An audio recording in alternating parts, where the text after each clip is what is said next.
Nu mai sap grădina primăvara. Și știu că pentru mulți sună aproape greșit. Ani la rând am făcut exact ca toată lumea. Venea primăvara, luam sapa sau motocultorul și întorceam pământul. Aveam impresia că așa își pregătesc solul și că plantele vor crește mai sănătoase. Dar cu timpul am început să observ ceva care nu prea avea sens. Muncind mai mult, rezultatele nu erau neapărat mai bune.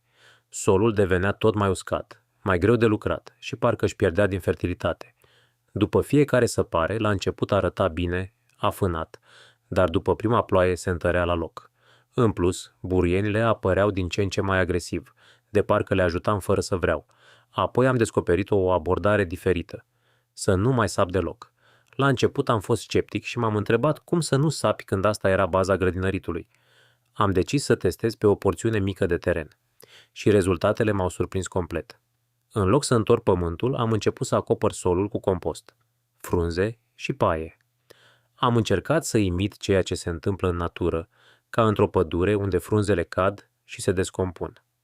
Acest strat de mulci are mai multe beneficii decât pare la prima vedere. În primul rând, protejează solul de soare și de vânt, ceea ce înseamnă că umiditatea se păstrează mult mai bine. Nu mai trebuie să uzi la fel de des, iar plantele suferă mai puțin în perioadele calde. Solul rămâne afânat fără să fie nevoie să-l sapi, pentru că râmele și microorganismele lucrează pentru tine.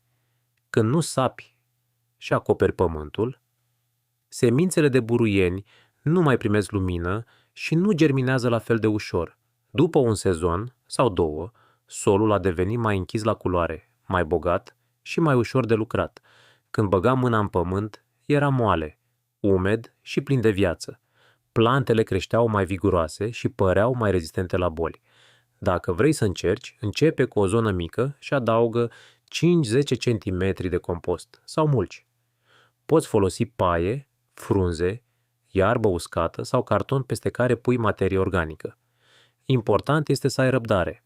Rezultatele nu apar peste noapte, dar în timp vei vedea că solul devine din ce în ce mai bun, fără efortul constant de a săpa. Grădinăritul nu trebuie să fie o luptă cu natura, ci o colaborare cu ea. Din contră, cele mai bune rezultate apar atunci când lucrezi împreună cu ea. Iar uneori, cea mai mare schimbare pe care o poți face este să te oprești din ceea ce făceai înainte. Așa că, primăvara asta, înainte să pui mâna pe sapă, întreabă-te: chiar este nevoie? Sau poate există o metodă mai simplă, mai naturală și mai eficientă? Eu am ales să nu mai sap și, sincer, nu m-aș mai întoarce la vechiul mod de lucru. Dacă ți-a plăcut acest videoclip, nu uita să dai like, să te abonezi și să distribui. Vă mulțumesc!